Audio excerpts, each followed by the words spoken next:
Artificial intelligence यानी कि AI. दोस्तों, आर्टिफिशियल इंटेलिजेंस शब्द खूब प्रचलन में है। इंस्टाग्राम पर रील स्वाइप करते हुए भी शायद आपने ये शब्द देखा हो सकता है आपने आर्टिफिशियल इंटेलिजेंस यानी कि एआई की मदद से बनी कोई फ़ोटो या वीडियो भी देखी हो। कभी आपने सोचा है कि फेसबुक या इंस्टाग्राम पर जब आप कोई वीडियो बड़े ध्यान से देखते हैं, फिर उसके बाद वैसे ही वीडियोस आपकी फीड में लगातार कैसे दिखते रहते हैं? या फिर फ्लिपकार्ट या अमेज़ॉन पर जब आप कोई चीज़ सर्च करते हैं, भले ही वो आपने ख़रीदी हो या ना ख़रीदी हो, फिर भी कैसे आपको अपने फेसबुक, इंस्टाग्राम या किसी गेम में बार बार उसके विज्ञापन दिखने लगते हैं। ये सब एआई की वजह से ही होता है। जी हाँ दोस्तों, दरअसल सोशल मीडिया कंपनियां एआई का इस्तेमाल कर यूज़र के इंटरेस्ट का पैटर्न समझती हैं और उनका डेटा इकट्ठा करती हैं। इसी डेटा का इस्तेमाल कर वो यूज़र को इस तरह के विज्ञापन या फीड दिखाती हैं। दोस्तों, आज की इस वीडियो में आर्टिफिशियल इंटेलिजेंस के बारे में जानेंगे और अगर आप चैनल पर नए हैं तो फिर से खुशामदीद। दोस्तों, हाल ही में चैट जीपीटी नाम का आर्टिफिशियल टूल भी काफ़ी चर्चा में है। चैट जीपीटी एक बहुत ही एडवांस एआई टूल है। चैट जीपीटी एक ऐसा प्लेटफॉर्म है जहां आप कोई भी सवाल पूछते हैं तो उसका लिखित जवाब आपको तुरंत मिलता है। अगर आपको किसी विषय पर 400, 600 या 1000 शब्दों का निबंध लिखना हो या इससे भी अधिक शब्दों का निबंध लिखना हो तो ये आपको चैट जीपीटी तुरंत लिखकर दे देगा। बच्चे इस टूल का इस्तेमाल अपना होमवर्क करने में सबसे ज़्यादा इस्तेमाल कर रहे हैं। दोस्तों, आप इसकी मदद से किसी की भी कोडिंग या कुछ भी चेक करा सकते हैं। कुछ लोग तो ये भी मानते हैं कि गूगल का रिप्लेसमेंट है। हालांकि ये कहना अभी बहुत जल्दबाजी होगा क्योंकि चैट जीपीटी में अभी कई खामियां हैं और आप इस पर पूरी तरह भरोसा भी नहीं कर सकते। वो अलग बात है, चैट जीपीटी लगातार सुधार कर रहा है और ये आने वाले समय में बहुत ही एडवांस वर्जन लाने वाला है। बहरहाल दोस्तों, अगर आप एंड्रॉयड स्मार्टफोन यूज़ करते हैं तो आपके फ़ोन में गूगल असिस्टेंट भी होगा। गूगल अपने इस टूल को इतना एडवांस कर रहा है कि भविष्य में आप इसकी मदद से कई सारे मुश्किल और जटिल काम बहुत आसानी से कर पाएंगे। जैसे कि आपको किसी रेस्टोरेंट में टेबल बुक करना हो या डॉक्टर की अपॉइंटमेंट लेने के लिए खुद बात करने की ज़रूरत नहीं होगी। ये आपको गूगल असिस्टेंट ही कर देगा और जिस तकनीक से ये सब संभव होगा वो आर्टिफिशियल इंटेलिजेंस ही है। दोस्तों, आर्टिफिशियल इंटेलिजेंस का इस्तेमाल हमारी डेली लाइफ में बहुत कॉमन हो चुका है और आपको इसे नज़रअंदाज करना लगभग नामुमकिन है। तो इसलिए ये समझना ज़रूरी हो जाता है कि आखिर आर्टिफिशियल इंटेलिजेंस है क्या और ये काम कैसे करता है। तो दोस्तों, अब जानते हैं आर्टिफिशियल इंटेलिजेंस क्या है और कैसे काम करता है। एआई यानी कि आर्टिफिशियल इंटेलिजेंस को हिंदी में कृत्रिम बुद्धिमत्ता कहते हैं, जिसका मतलब है बनावटी यानी कृत्रिम तरीके से विकसित की गई बौद्धिक क्षमता। आर्टिफिशियल इंटेलिजेंस कंप्यूटर साइंस की एक एडवांस शाखा है। इसमें एक मशीन को कंप्यूटर प्रोग्रामिंग के ज़रिए इतना बुद्धिमान बनाने की कोशिश की जाती है जिससे वो इंसानों की तरह सोच समझ सके और फैसले ले सके।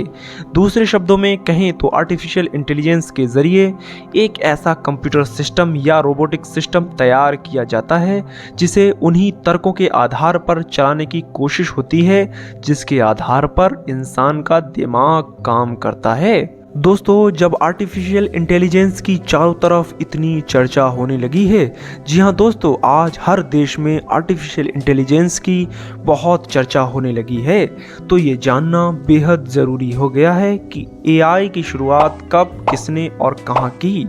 आपको बता दें कि आर्टिफिशियल इंटेलिजेंस का जनक अमेरिका के कंप्यूटर साइंटिस्ट जॉन मैकार्थी को माना जाता है। मैकार्थी ने 1956 में डार्टमाउथ कॉन्फ्रेंस का आयोजन किया था। इसी कॉन्फ्रेंस में उन्होंने पहली बार एआई के कॉन्सेप्ट को और संभावनाओं पर चर्चा की थी। जॉन मैकार्थी के मुताबिक एआई बुद्धिमान मशीनों, विशेष रूप से बुद्धिमान कंप्यूटर प्रोग्राम को बनाने का विज्ञान और इंजीनियरिंग है, जिसका मतलब है मशीनों द्वारा प्रदर्शित किया गया इंटेलिजेंस। दोस्तों, वैसे तो एआई की शुरुआत भले ही 1950 के दशक में हुई थी, लेकिन इसे पहचान 1980 के दशक की शुरुआत में मिली थी। 1981 में जापान ने इस तकनीक का इस्तेमाल करते हुए फिफ्थ जनरेशन नाम की एक योजना की शुरुआत की थी। इसमें सुपर कंप्यूटर के विकास के लिए 10 वर्षीय कार्यक्रम की रूपरेखा प्रस्तुत की गई थी। आपको बता दें कि जापान के बाद भी कई देशों का ध्यान इस ओर गया। ब्रिटेन ने इसके लिए एल्फी नाम का एक प्रोजेक्ट बनाया, तो वहीं यूरोपीय यूनियन के देशों ने भी एस्पिरिट नाम से एक कार्यक्रम की शुरुआत की थी। इसके बाद 1983 में कुछ निजी संस्थाओं ने मिलकर आर्टिफिशियल इंटेलिजेंस पर लागू होने वाली उन्नत तकनीकों जैसे very large scale integrated circuit का विकास करने के लिए एक संस्था micro electronics and computer technology की स्थापना की थी। अब जानते हैं आर्टिफिशियल इंटेलिजेंस का इस्तेमाल कैसे किया जाता है। दोस्तों, एआई का इस्तेमाल बहुत सारे क्षेत्रों में ऑलरेडी किया जा रहा है। जैसे आपने चैटबॉट नाम को सुना होगा। आजकल कई कंपनियां चैटबॉट का इस्तेमाल कस्टमर सपोर्ट के लिए करती हैं। चैटबॉट आपको लगभग हर बैंक की ऑनलाइन सर्विस में मिल जाएगा। जब कभी आप ऑनलाइन बैंकिंग इस्तेमाल करते हैं और कोई चीज़ आपको ना समझ आ रही हो, तो बैंक आपको 3 विकल्प देता है। पहला, आप बैंक जाकर अपनी समस्या का समाधान कर सकते हैं। दूसरा, आप कस्टमर केयर नंबर पर बात कर सकते हैं। या तीसरा, आप ऑनलाइन कस्टमर सपोर्ट पा सकते हैं। ये तीसरा विकल्प चैटबॉट का ही होता है, जहां आप अपनी समस्या चैट बॉक्स में लिखते हैं और फिर दूसरी ओर से आपको उसका समाधान दिया जाता है।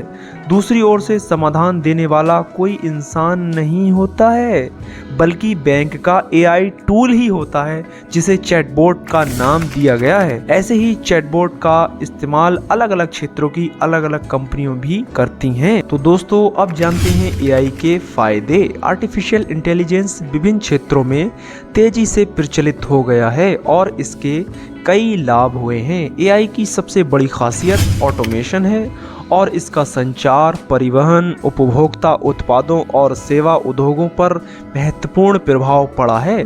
स्वचालन ऑटोमेशन से न केवल इन क्षेत्रों में उत्पादकता में वृद्धि होती है, बल्कि कच्चे माल का अधिक कुशल उद्योग, बेहतर उत्पाद की गुणवत्ता, कम लीड समय और बेहतर सुरक्षा भी मिलती है।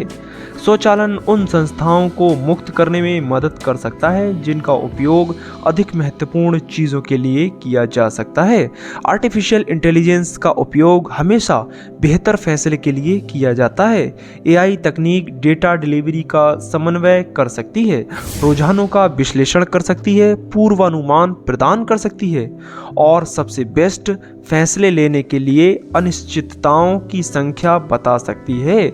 जब तक एआई को मानवीय भावनाओं की नकल करने के लिए प्रोग्राम नहीं किया जाता है, तब तक यह मामले पर निष्पक्ष रहेगा और व्यावसायिक दक्षता, प्रोफेशनल कंपोटेंस का समर्थन करने के लिए सही फैसला लेने में मदद करेगा। इसके अलावा अलग अलग क्षेत्रों में नए नए खोजों में मदद करना, रोजमर्रा के जीवन को आसान बनाने से लेकर एआई कई मायनों में काफ़ी उपयोगी भी है। दोस्तों, एक पुरानी कहावत है कि जिस चीज़ के बेशुमार फ़ायदे हों तो उसके कुछ नुकसान भी हो सकते हैं। तो अब जानते हैं एआई के कुछ नुकसान। दोस्तों, आर्टिफिशियल इंटेलिजेंस के कई तरह के फ़ायदे तो हैं, लेकिन इसके कुछ नुकसान भी हैं। नौकरियां ख़त्म होने का खतरा हमेशा बरकरार रहेगा। एआई में पारंपरिक रूप से किए जाने वाले कार्यों को स्वचालित करने की क्षमता है, जिससे कुछ उद्योगों में लोगों की नौकरियां जा सकती हैं और बेरोजगारी पैदा हो सकती है। जैसे कस्टमर सपोर्ट के लिए हमने अभी एक उदाहरण दिया था। कस्टमर सपोर्ट के लिए बनाए गए चैटबॉट अगर 100% सफल होते हैं तो कंपनियां इसके लिए नौकरियां निकालना भी बंद कर देंगी। इसी तरह का खतरा दूसरी कई नौकरियों के साथ भी है। इससे ज़्यादा खतरा फिल्मिंग और ग्राफिक डिज़ाइनिंग से जुड़े लोगों पर होगा, क्योंकि इस फील्ड में तेज़ी से एआई का इस्तेमाल हो रहा है और इसके नतीजे भी आश्चर्यजनक हैं। दोस्तों, एआई की मदद से आज आर्टिफिशियल फ़ोटो, आर्टिफिशियल वॉइस और आर्टिफिशियल वीडियो भी बनाई जा रही हैं। जी हाँ दोस्तों, आज सिर्फ फ़ोटो का इस्तेमाल करके उसकी पूरी वीडियो तैयार की जा सकती है एआई के ज़रिए। कुछ लोग एआई के इस फीचर का बहुत गलत इस्तेमाल करते हैं। तो दोस्तों, अगर आर्टिफिशियल इंटेलिजेंस का सही से इस्तेमाल किया जाए तो ये हमारे लिए बहुत ही ज़्यादा फ़ायदेमंद है और अच्छा भी, लेकिन अगर इसका गलत इस्तेमाल किया जाए तो ये हमारे पूरी मानव प्रजाति के लिए बहुत ही ख़तरनाक साबित हो सकती है। तो दोस्तों, आप आर्टिफिशियल इंटेलिजेंस को लेकर या उसके भविष्य को लेकर क्या सोचते हैं, हमें कमेंट में ज़रूर बताएं। और आज की इस वीडियो में फ़िलहाल इतना ही। तो मिलते हैं नेक्स्ट ऐसे ही इंफॉर्मेटिव वीडियोज़ में। तब तक के लिए धन्यवाद।